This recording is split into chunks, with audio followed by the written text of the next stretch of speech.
All right. Greetings from chilly Finland. It's -7 here today, so winter is here, and a warm welcome to our webinar, Building Resilience as a Skill, Helping Companies and Employees Overcome Stress and Disengagement. With our guest speaker, Chris Tamdjidi, who is joining me today from France, I think. And the topic, resilience, it's very relevant right now because the end of the year tends to build a lot of sort of stress and pressure and hurry. And I'll actually share some data that confirms that the last month of the year tends to be a bit hard on us. And then Chris's presentation will dive deeper into the topic with some strategies that you can use with your clients. So welcome from everyone, and here is shortly our agenda. So before letting Chris launch into resilience as a series of skills that can be trained, I'm going to do a short introduction to Firstbeat, heart rate variability, and how we use heart rate variability with Firstbeat Life, because we do have actually quite a few brand new listeners online who might not be so familiar with Firstbeat yet. This webinar is going to last for 45 minutes. After Chris's talk, we'll have about 5 minutes or so for discussions. You can write questions in the Q&A box, and we'll read them at the end of the session. And I also have a couple of questions and I received ahead of time. So we'll book a little bit of time at the end to make sure that we discuss those. The webinar is recorded and you'll have access to the podcast or the recording afterwards. So if you have to leave early, no worries. And your mics are all on mute, but as I said, the Q&A box is available for you. So a couple words about Firstbeat technologies. We are based in Finland, but we operate in over 70 countries around the world. And we have been working in this area of measuring people's heartbeats for 20 years now. We are actually celebrating our 20-year anniversary this fall. And we are considered a pioneer in physiological analytics and utilizing heart rate variability to get insight into that. Our sports solutions, we work today both with corporate well-being and sports in order to help athletes as well as regular people perform better and stay healthier and improve their well-being. In addition to that, we have licensed Firstbeat analytics into over 50 million consumer devices. This part of our business, the Firstbeat analytics, was actually joining forces with Garmin a couple of years ago, but our sport and health business continues to work independently here in Finland as an independent company. And all our methods are science-based. We go regularly back to the laboratory to validate all our methods and our new methods. And the core of what we do is measure accurate data, accurate heart rate variability data. And here is just as a review in case you are a little bit new to heart rate variability still. So heart rate variability obviously meaning the beat by beat changes in heart rate, meaning how much the time between heartbeats varies from one beat to the next at the millisecond level. That's what heart rate variability is. And we know that it's mediated by the autonomic nervous system. So in that way, we use heart rate variability as a window into the underlying physiology to see what's happening in the sympathetic part of the nervous system, which is the activating system that keeps us going, sort of the flight or the gas, versus the parasympathetic part of the nervous system, which is calming down and recovery. And we use data to understand this part of the physiology better. And that's when we talk about Firstbeat Life, and we'll both share a few data examples of how that data has been used. So the starting point of Firstbeat Life is this kind of a highly accurate heart rate variability sensor.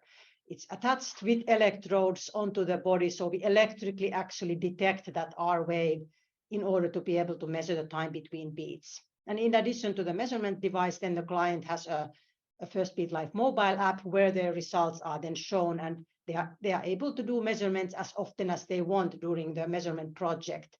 And the coach who is utilizing this method with their clients has access to the client results via an admin, web-based admin interface. And the idea of Firstbeat Life is to bring insights about stress and recovery balance, sleep and exercise, and then really learn from the lifestyle. And I'll show an example of what a typical 24-hour view of a Firstbeat Life result looks like. This is a 24-hour data set here. The red color meaning activation or energy. That's the sympathetic nervous system being dominant. We call it stress, but it is a very normal part of life. Then recovery is the green color. That's the parasympathetic system dominating, meaning that the heart rate is slowing down, heart rate variability is increasing. And this is sort of the typical window with which we look at a client's days to understand how different actions that they do affect their physiology and get a comprehensive view of how different kind of days affect their ability to recover.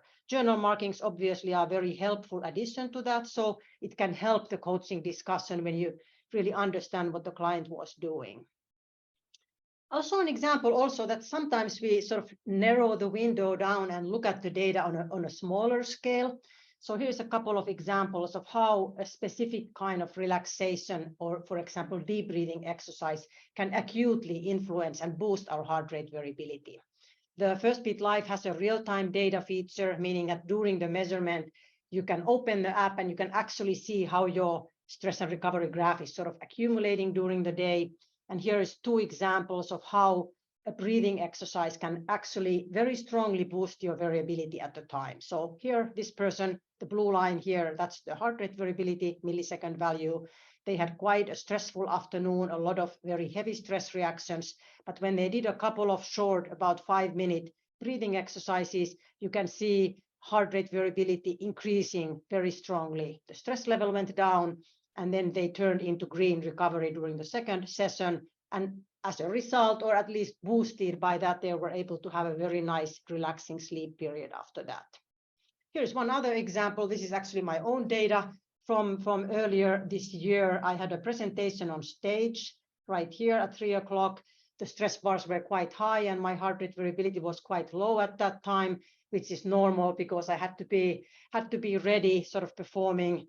The fight or flight response was clearly active at that point. But right before the presentation, I sort of withdrew myself to a quiet space and did a few minutes of calming down and breathing, closed my eyes and really tried to consciously relax. And I was also able to see a very nice boost on my heart rate variability. And I'm just showing this as an example of how in coaching, you can help your clients really practice strategies on how they can learn to moderate their stress responses and actually switch from stress to recovery.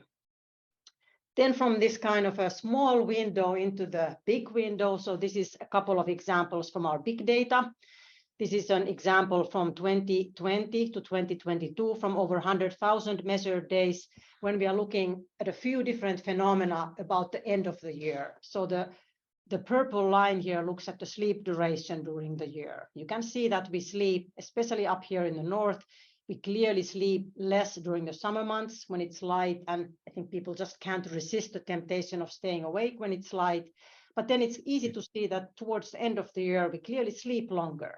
Maybe we are trying to sort of deal with the darker and shorter days by sleeping longer. But what's clearly noticeable is that we recover less. Despite sleeping longer, the amount of recovery during sleep is less than it was, for example, during the summer and early fall months, and also less than it is early in the year, like during January, February. So something is happening at the end of the year that is probably causing us a bit more stress, maybe trying to get things done, the holiday season coming up on us, maybe the darkness itself influencing us. And this is also seen in subjective data. So when we look at the subjective experience of stress during the year, these Finnish words here just mean Q1, Q2, Q3, and Q4. And for many years, we have noticed that the subjective experience of stress is always the highest at the end of the year during the last quarter. And then when we compared that during the pandemic period, looking at before the pandemic and then post-COVID, we saw a similar trend, except the subjective experience of stress, it stayed higher even through 2021, and it has continued the same level during 2022. So we didn't see as strong of a seasonal variation anymore.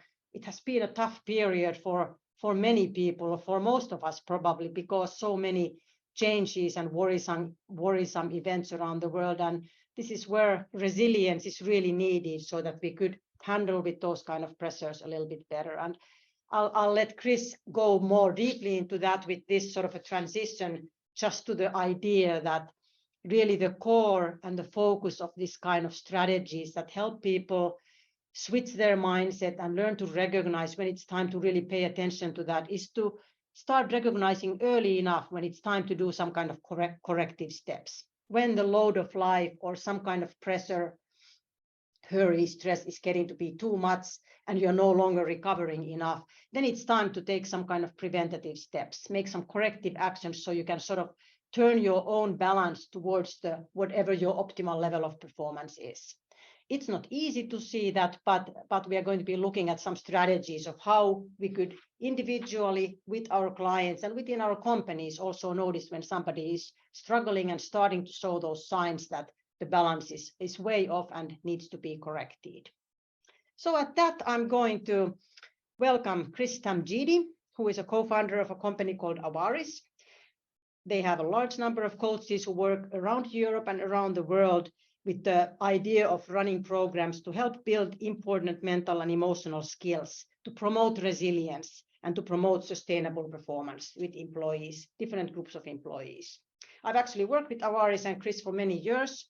Their coaches have used Firstbeat measurement as part of their mindfulness programs, and it will be interesting to hear a little bit about their experience. So it's great to have you with us today, Chris, and it's all yours now. So thank you very much, Tiina. So it's really nice to be here. Is the sound fine, by the way? Does that work? Sound-wise?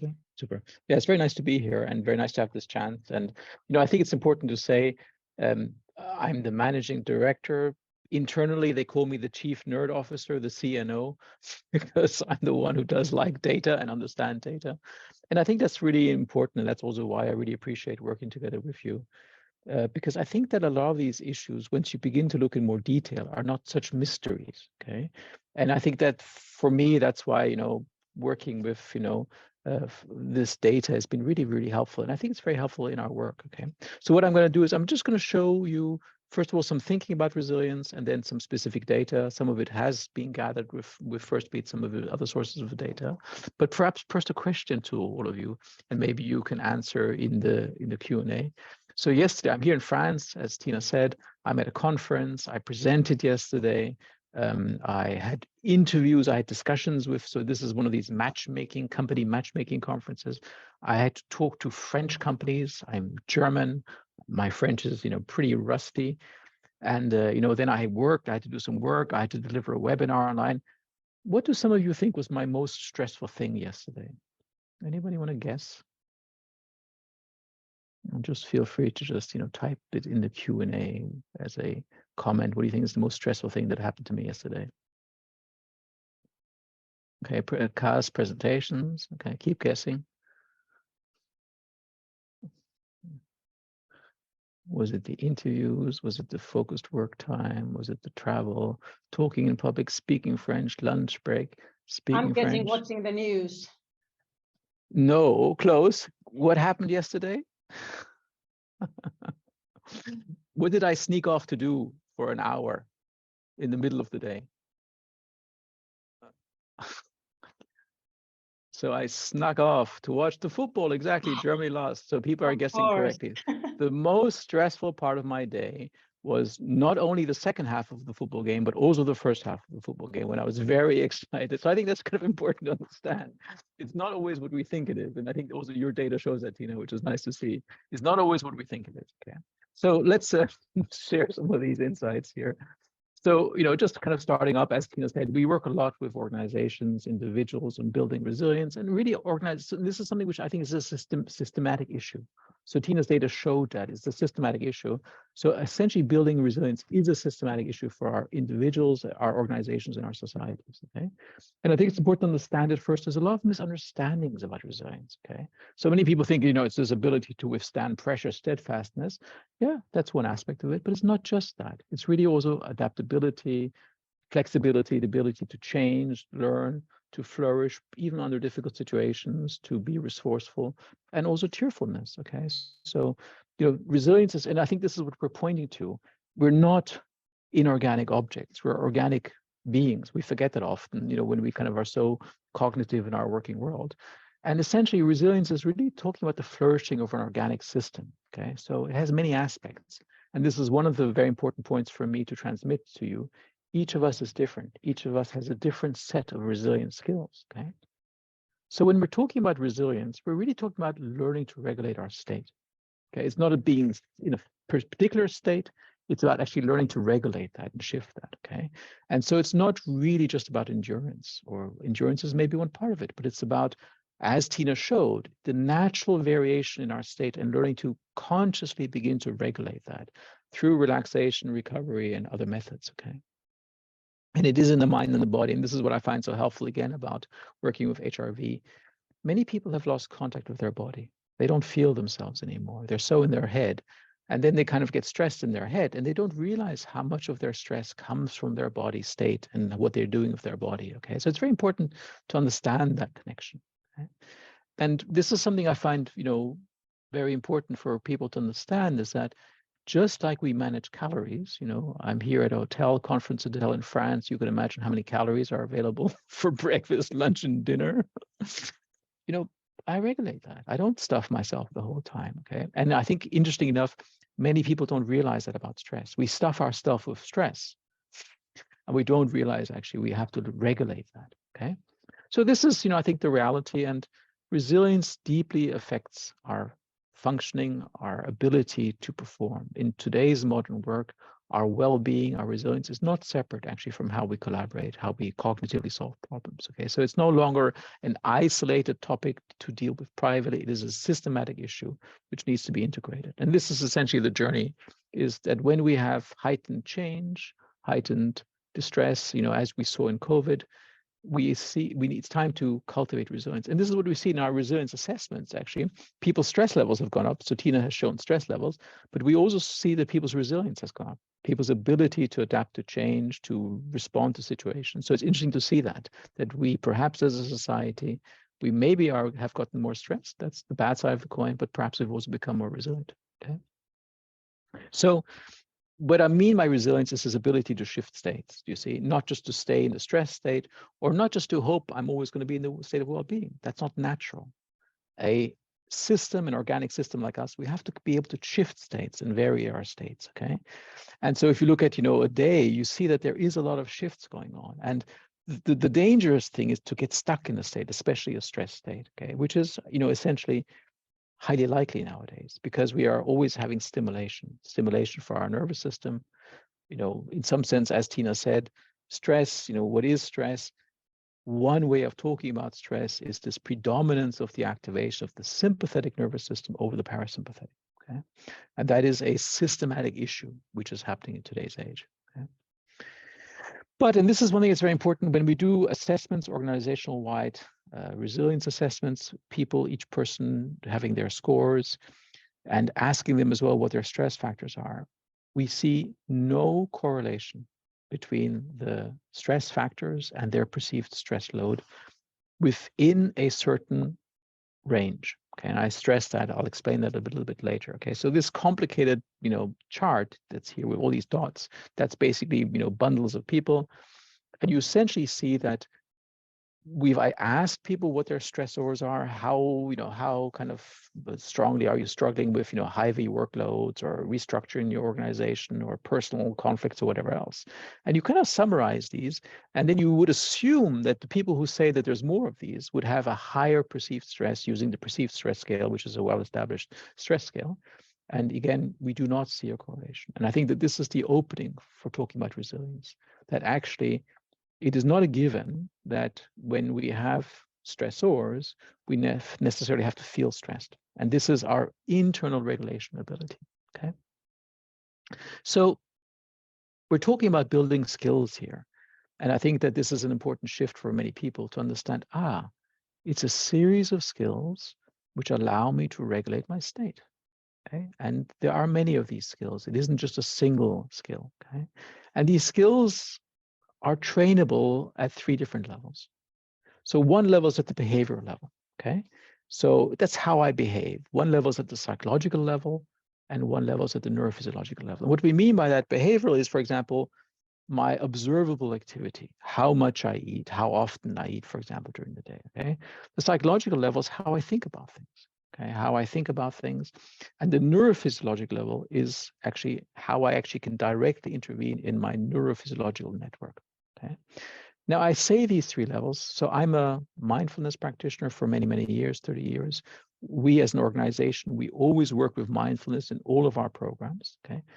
Because mindfulness is an ability to actually learn to regulate your internal state and your behavior, okay? So there was recently, for those of you who are in the UK, the National Institute of Care and Health Excellence, NICE, recently published a review of workplace well-being interventions, a review of 7,000 studies.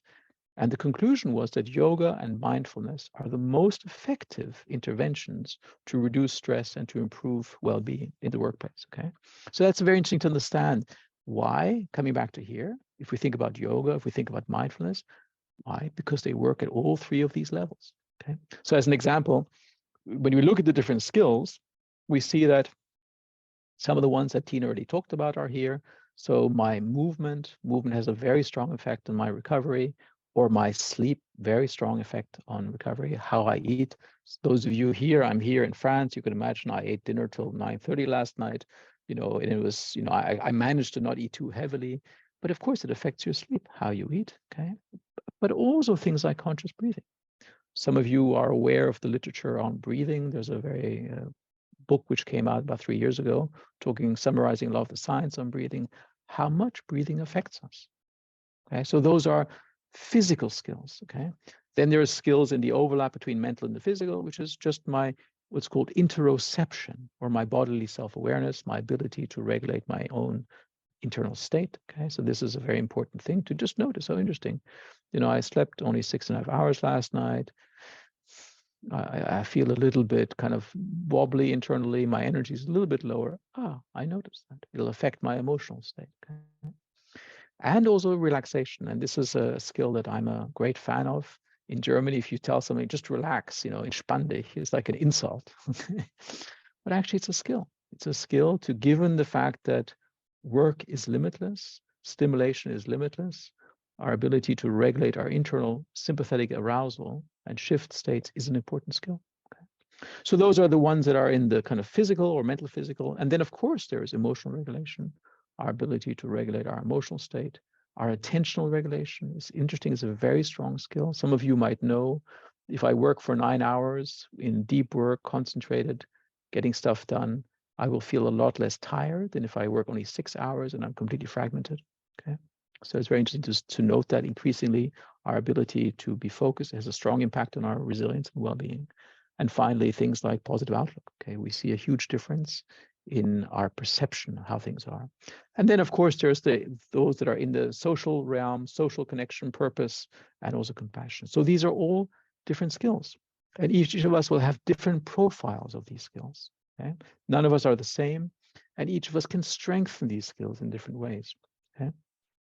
So, and as an example, for example, these 3 skills show up, okay, in different levels. So when you think about cultivating them, when you think about working with people to help them strengthen different skills, you can work at the behavioral level, at the psychological level, at the neurophysiological level. Okay, so for example, if I want to learn emotional regulation, then at the behavioral level, I can encourage people to like journal writing or coaching or going out for a walk. Going for a walk is a very valid emotional regulation skill. I don't know if you know that. It's one of the most effective emotional regulation skills.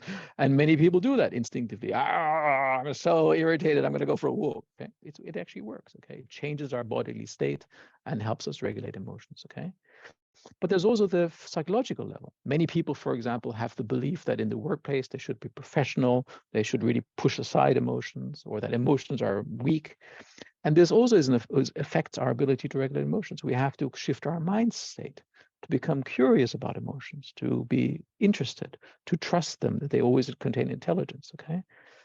And at this neurophysiological level, we have to be able to actually notice our emotional states in our body, intercept them, name them, and actually integrate them. Okay, so those are levels of how people can be trained. And all of these skills, you can actually break them down into these different levels, how they can be trained. And some people prefer the behavioral, and some people actually prefer the neurophysiological.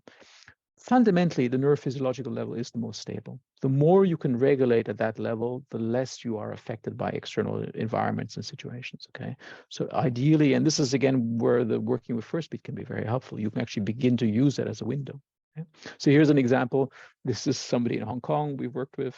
And you see he drove to work mindfully. So Hong Kong traffic, he managed to stay calm. He practiced meditation when he got to the office. And that actually shifted his state. And that's very interesting to note that we typically get habituated to states, okay? And when you learn to shift your state, you can actually stay in a positive state for longer, okay? So many people are so habituated to stress that when they do a relaxation exercise, 3 minutes later, they're back into stress, because that's what they're used to. But when you become more skilled at this, you can actually stay in a state. So, and then, however, he had to go for lunch, he had to go for a photo shooting, and then he went for a jog. Then he was late for his son's parade. He had to drive quickly. He got stuck in traffic. So the same drive he did in the afternoon, he got stressed. And then, he kind of was at this, we went out for dinner, he had alcohol. And essentially, you could say he recovered in the morning after practicing mindfulness and having a slow start to the day. And then doing some of the same activities later on in the day, he actually drained himself. Okay? And this is essentially points to this ability and this very important ability to regulate our own internal states, how much this affects us, and these skills that allow us to shift these patterns. Okay, this is one from me, and I think it's just nice for you to see. I do a lot of this. I'm actually wearing a device again now. So I saw this when I looked at my data from yesterday, looking at the football game.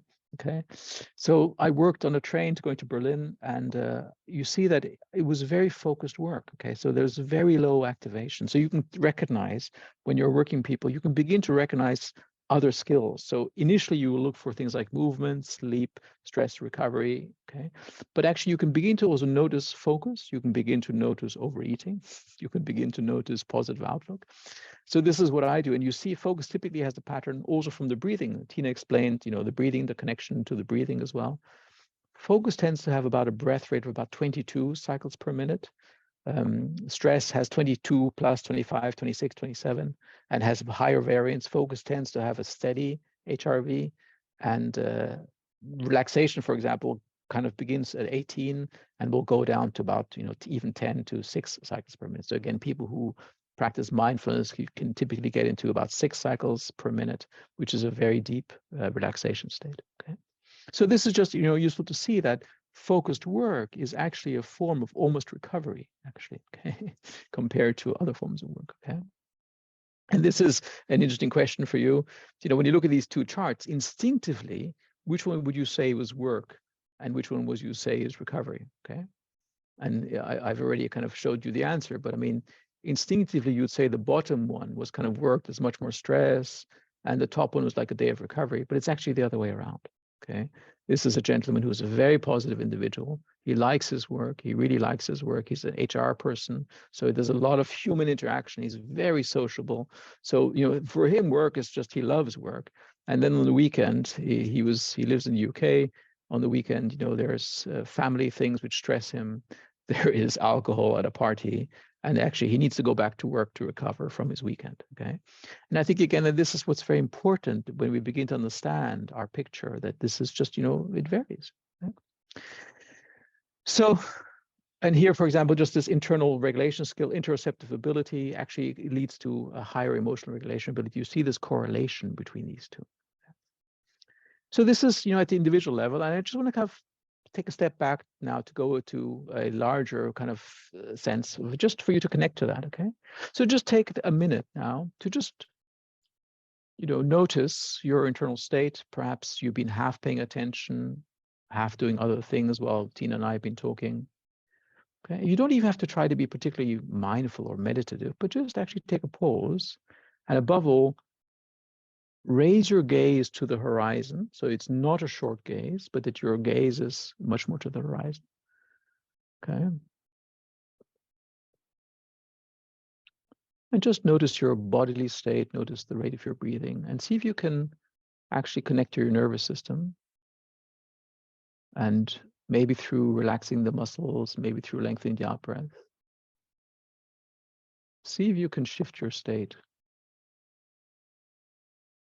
from perhaps mildly tense or even very tense to a much more relaxed state.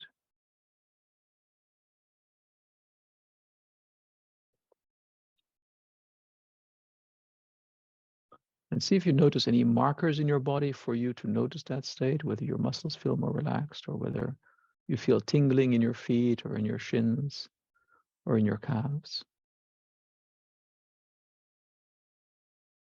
And now, above all, and this is the point of the exercise, see if you can remain in contact with those markers of relaxation, so with that sense of relaxation, for the last 15 minutes of the session. Okay, so this is what's very important. It's not only being able to shift a state, but actually to be able to remain connected to a different state. Okay, so just see if you can kind of stay with that. And maybe also you notice with me that my voice has changed, my pace of speaking perhaps has gotten a bit slower. Okay, so these are just natural responses to shifting our states. Okay. And I just want to kind of wrap up and just show you what this could look like at an organizational level, how you see things. Okay, so this is a map of, 400 or 500 people who have done these self-assessments and also assessed their resilience skills. Okay, so there's 3 questions per skill. One is a behavioral question. Do you often, take time to appreciate the good things in life? One is a kind of an outcome skill. How negative perhaps do you feel you are? And one is a kind of a question around, in a difficult situation, in a negative situation, are you able to shift your perception, for example? Okay, and you really see that for this group of individuals, they typically struggle with attentional control and sleep. This is quite common. It's an unusual group that they have very strong sense of connection to others and connection to purpose. Okay, so this is interesting to see. So this is a group of people that it's important to work on things like attentional control, defragmentation, focus, sleep, and things like movement and ability to relax. And it isn't a group where you have to work so much on positive outlook or connection to purpose. Often I see it differently. Often I see positive outlook, for example, as the one that's most challenged. Okay, so it's an interesting group to see this. And you see that it kind of doesn't vary so much about levels. This is also unusual. Usually you see that there's different levels of this. Okay, so and what's also interesting to see is that we really see which skills have the highest correlation to resilience. And there again, you really see the point about positive outlook. And there's a lot of data on this. Okay, and positive outlook has a bit of a bad reputation in the sense of looking through, the world through rose-colored glasses. It's not. Reality is the way it is, and you have to acknowledge reality. But it's important to notice, yes, there are many challenges at the moment, but there are also many good things. There's many things that are going well in our lives. And, it's interesting. I have a daughter who's 15, and we used to, I do this a lot. We used to do this a lot, that I used to come home and say, what are the 3 nicest things that happened to you today? Okay, so rather than me asking my other daughter, for example, who's now 20, and asking her, like, how was your day? And like, nah.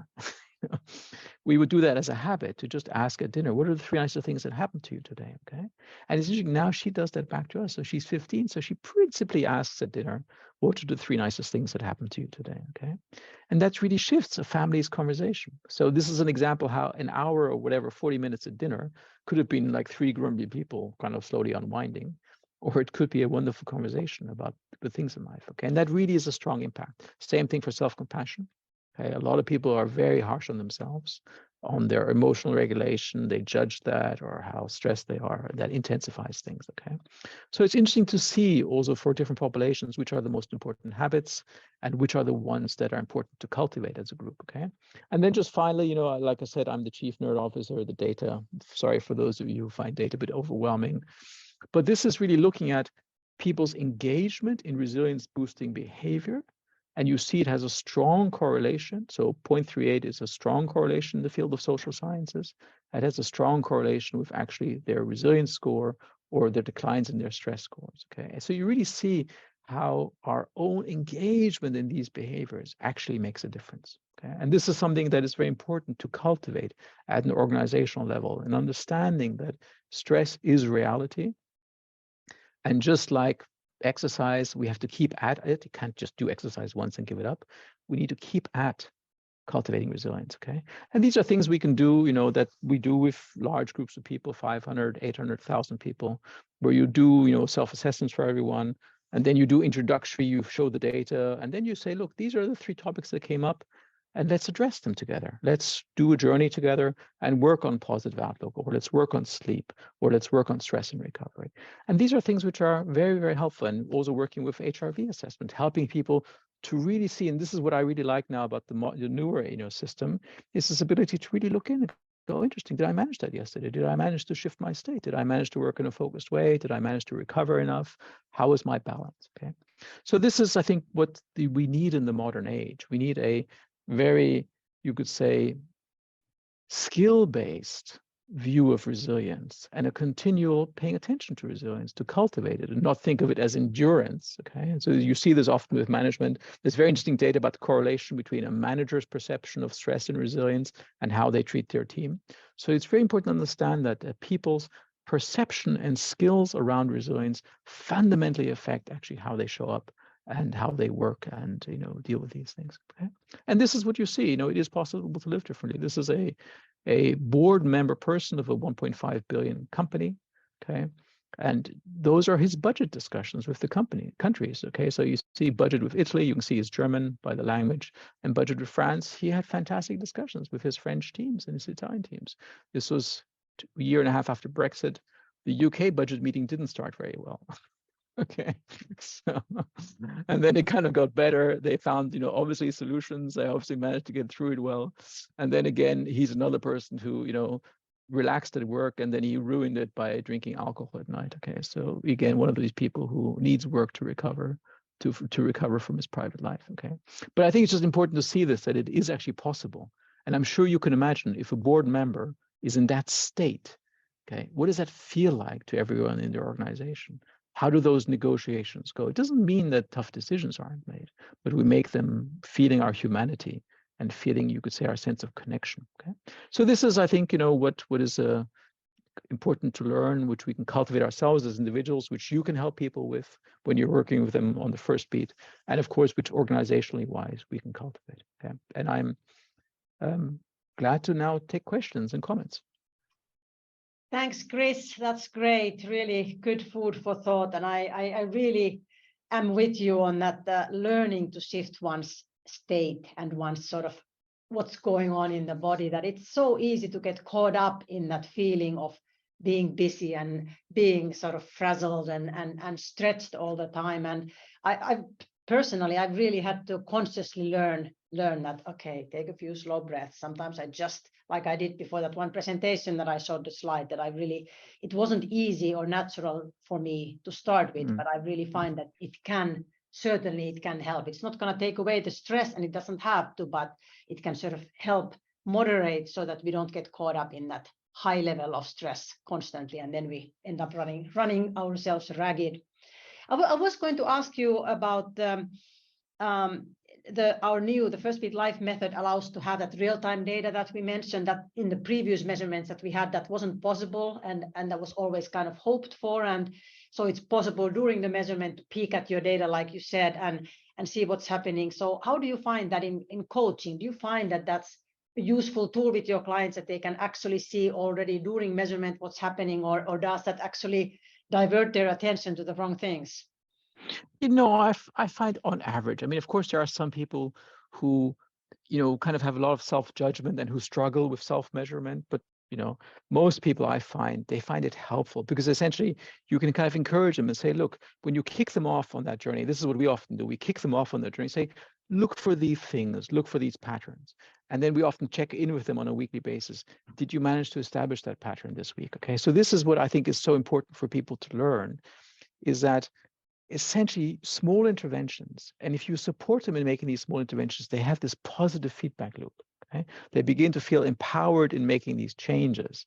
And I think that this is where this is so helpful, rather than kind of, oh, I did my data, it was 4 weeks ago, what was that? Oh yeah, that day was bad. Yeah, okay, well, whatever. Yeah, okay, you're right, I didn't recover enough that day, thanks very much. To actually you do it with them in the process, that is really how behavior change happens. Okay. Yeah, that's true.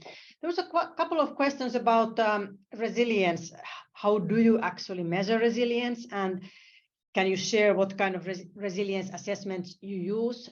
I don't know if you're able to answer that right now. We can also, when we send a thank you email to all the participants, we can send contact information. So if you want to find out more about the types of assessments, then you can certainly learn from Chris about that. But maybe just in short, if you have some tips for that. I personally, I do think it's measuring resilience is about as easy as it is of measuring stress. Oftentimes there is no known scale for that, but in a way recovery is what then tells that if you have resilience, you have the capacity to recover, and if not, then usually recovery is the one that starts to struggle. But what's your view on that? Yeah, so first of all, there are established scales. And when we say established scales, it means that these scales have been tested. A, whether they're consistent in themselves, and B, whether they correlate to markers like, saliva, cortisol in the saliva, or blood pressure, so on. So, for example, there is the perceived stress scale, which is a very well-established stress scale. There is also the resilience scale, which is a valid scale for assessing people's ability to shift states. The questions are around, am I able to recover? If I have a stressful day, can I get to sleep? If I have a shitty moment, can I regulate that? And then we use established scales, and we assemble them, however, in reports that we generate ourselves. So when we ask people this, we have a report that we've done, or a kind of a way of measuring it, where we ask a number of questions connected to the established scales. Then we pretty much, the thinking about which skills exist and how to ask them does not exist out there. We developed that ourselves. So we then ask them specific questions about their skills. And we ask them also about their behavioral engagement in these skills. That's also unique to what we ask them. And then we kind of check this data. Does this make sense? So we have a very good statistical team.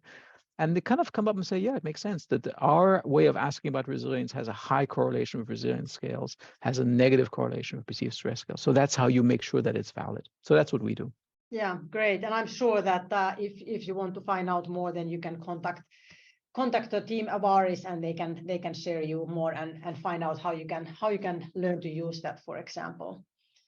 There was a question about heart rate variability that came earlier about what to do. I struggle with physical activity. My heart rate variability is low, and can I keep active if my heart rate variability is low? And there's another question: what does exercise say about our nervous system and level of stress? So maybe just a quick clarification that obviously when we exercise, heart rate variability, the harder you exercise, the lower your heart rate variability will acutely be, because you're using your sympathetic nervous system. You need to perform. So it's very, very normal that then heart rate variability is very low. And it is a form of stress, although it's a very different kind of stress than mental stress, the red stress that we show on the graphs, for example.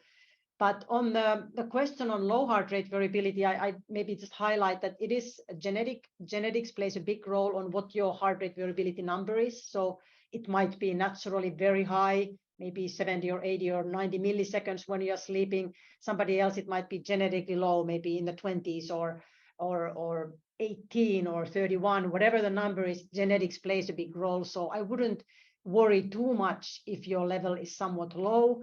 But at the same time, if you notice your heart rate variability getting lower, I would not recommend intensive hard exercise programs. I would try to shift the emphasis into some kind of easier recovery exercise, something that feels good and is good for your mind and your body, because clearly good fitness is associated with better health. But I wouldn't push really high intensity if you are really struggling with your heart rate variability numbers. Do you have any thoughts on that, Chris?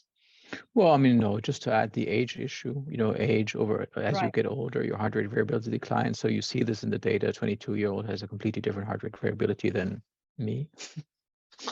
And, and I think overall, it's getting to know yourself and getting to know the bandwidth of your own system, which is so important. Okay.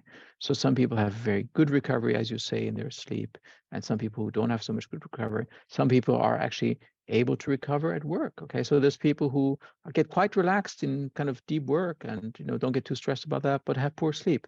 So the key thing is not so much, what's my average value? It's, do I know my range, and can I navigate between my range? Yeah, exactly. And also not to overly focus on what color you have when you're doing something. Like you showed great examples of people who were doing focused work and showing a really nice amount of green, but for someone else that might just not be in their physiology. If you're doing focused work, it might activate your activation level enough that it shows up as red, and that's still not necessarily a bad sign if you are then recovering, for example, afterwards. So always keep that in perspective and look at sort of the big picture. And also, if you are collecting data, look at your own trends and see where it's going, instead of try to sort of too much focus on what somebody else's data looks like, because we are very different and our nervous systems are very different.